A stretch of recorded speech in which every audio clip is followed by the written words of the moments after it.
এটি প্রযুক্তির যুগ নয়, এটি সক্ষমতার যুগ। বিশ্ব অর্থনীতি এখন একটি গভীর প্রযুক্তিগত রূপান্তরের মধ্য দিয়ে যাচ্ছে। এই পরিবর্তন শুধু সফটওয়্যার নয়, এটি উৎপাদনশীলতার কাঠামোগত পুনর্গঠন। শিল্প বদলাচ্ছে, সরবরাহ বদলাচ্ছে, রাষ্ট্র পরিচালনার ধরন বদলাচ্ছে, অর্থনৈতিক প্রতিযোগিতার মানদণ্ড বদলাচ্ছে। 21 শতকের জাতীয় শক্তির ভিত্তি শুধু শ্রম, জমি বা মূলধন নয়, এটি ডেটা, গবেষণা, উচ্চ দক্ষতা এবং আর্টিফিশিয়াল ইন্টেলিজেন্স। আর্টিফিশিয়াল ইন্টেলিজেন্স এখন ভবিষ্যতের প্রযুক্তি নয়, এটি বর্তমান অর্থনৈতিক অবকাঠামো।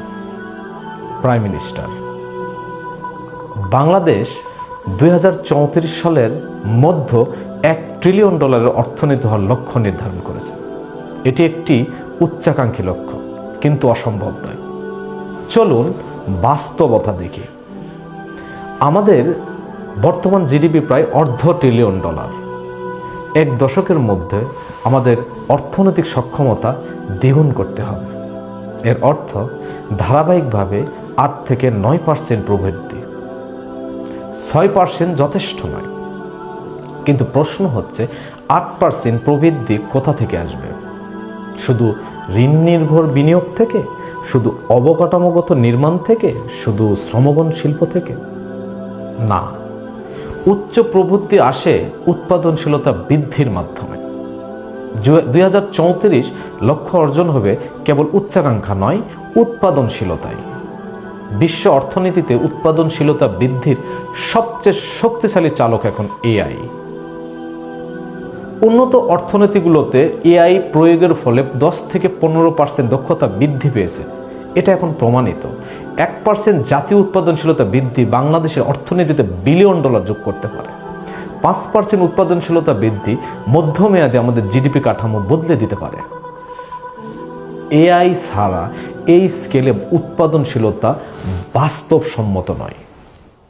সম্প্রতি ভারতের আয়োজনে একটি উচ্চ পর্যায়ের আর্টিফিশিয়াল ইন্টেলিজেন্স সম্মেলন অনুষ্ঠিত হয়েছে। উপস্থিত ছিলেন ভারতের প্রধানমন্ত্রী মিস্টার নরেন্দ্র মোদী, ফ্রান্সের প্রেসিডেন্ট এমানুয়েল ম্যাক্রো, জাতিসংঘের মহাসচিব, গুগলের সিইও সুন্দর পিচাই এবং ওপেনআইয়ের স্যাম অল্টম্যান, আরও অনেকে। $200 বিলিয়ন বেশি এআই বিনিয়োগ অঙ্গীকার ঘোষণা করা হয়েছে। এটি তুলনার বিষয় নয়, এটি একটি বার্তা, এটি একটি সংকেত। এআই এখন জাতীয় অর্থনৈতিক কৌশলের কেন্দ্র। বাংলাদেশের ক্ষেত্রে এআই কেন অপরিহার্য? কারণ আমাদের অর্থনীতি শ্রমঘন এবং নিম্নমূল্য সংযোজন নির্ভর। আরএমজি খাতে 5% দক্ষতা বৃদ্ধি $1 বিলিয়ন রপ্তানি যোগ করতে পারে। কৃষিতে ফসল ক্ষতি 3 থেকে 5% কমানো গেলে খাদ্য নিরাপত্তা শক্তিশালী হবে। লজিস্টিকে 10% দক্ষতা রপ্তানি প্রতিযোগিতা বাড়াবে। প্রশাসনে 20% দ্রুততা বিনিয়োগ আকর্ষণ বাড়াবে। এই উন্নতিগুলো সমষ্টিগতভাবে জাতীয় প্রবৃদ্ধিকে গণিত হারে বাড়াতে পারে। অনেকে মনে করেন এআই এলে চাকরি কমে যাবে। বাস্তবতা আরও জটিল। প্রতিটি প্রযুক্তিগত বিপ্লব কিছু কাজ কমিয়েছে ঠিকই, কিন্তু নতুন কাজ সৃষ্টি করেছে। এআই পুনরাবৃত্তিমূলক কাজ কমাবে, কিন্তু উচ্চ দক্ষতার নতুন কর্মসংস্থান তৈরি করবে। ডেটা সায়েন্স, অটোমেশন, ব্যবস্থাপনা, সাইবার নিরাপত্তা, ডিজিটাল সেবা, উন্নত উৎপাদন প্রযুক্তি। প্রশ্ন প্রযুক্তি নয়, প্রশ্ন প্রস্তুতি। যদি আমরা জাতীয় পূর্ণ দক্ষতা কর্মসূচি চালু করি, তাহলে এআই কর্মসংস্থান কমাবে না, এআই কর্মসংস্থানের মান উন্নত করবে। বরং যদি বাংলাদেশ নিজস্ব এআই অবকাঠামো গড়ে না তোলে, 5 বছর পর আমাদের ডেটা বিদেশি প্ল্যাটফর্মের উপর নির্ভরশীল হবে। আমাদের নীতি বিশ্লেষণ বিদেশি অ্যালগোরিদম দ্বারা প্রভাবিত হবে। এটি প্রযুক্তির প্রশ্ন নয়, এটি অর্থনৈতিক সার্বভৌমত্বের প্রশ্ন। প্রযুক্তিতে সময় একটি কৌশলগত সম্পদ। যে দেশ আগে বিনিয়োগ করে সে দেশ উৎপাদনশীলতার সুবিধা আগে পায়।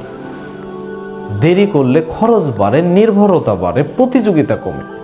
আমাদের জাতীয় ডেটা যদি বিদেশি সার্ভারে সংরক্ষিত থাকে, তাহলে অর্থনীতি, অবকাঠামো এবং নাগরিক তথ্য ঝুঁকির মুখে পড়তে পারে। সাইবার আক্রমণ, ডেটা অপব্যবহার এবং কৌশলগত দুর্বলতা তৈরি হতে পারে। ডেটা নিয়ন্ত্রণ হারানো মানে নিরাপত্তা নিয়ন্ত্রণ দুর্বল হওয়া। ডেটা হলো 21 শতকের কাঁচামাল।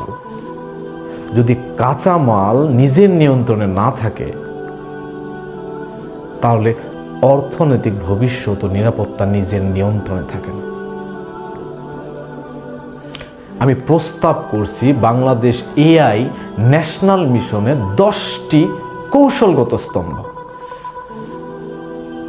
জাতীয় AI council, chief AI officer, জাতীয় কম্পিউট অবকাঠামো, বাংলা ভাষাভিত্তিক এআই উন্নয়ন, জাতীয় ডেটা নীতি, এআই গবেষণা তহবিল, জাতীয় পূর্ণ দক্ষতা কর্মসূচি, স্টার্ট আপ ত্বরান্বয়ন কাঠামো, সরকারি খাতে এআই সংযুক্তি, এআই নিরাপত্তা নৈতিক কাঠামো, প্রথম 2 বছরের ভিত্তি, পরবর্তী 3 বছরের স্কেল, 2074 সালের মধ্যে কাঠামোগত রূপান্তর।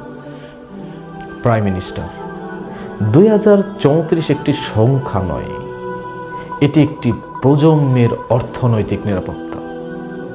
এআই এখন প্রযুক্তির বিষয় নয়, এটি উৎপাদনশীলতার প্রশ্ন, এটি প্রতিযোগিতার প্রশ্ন, এটি নেতৃত্বের প্রশ্ন।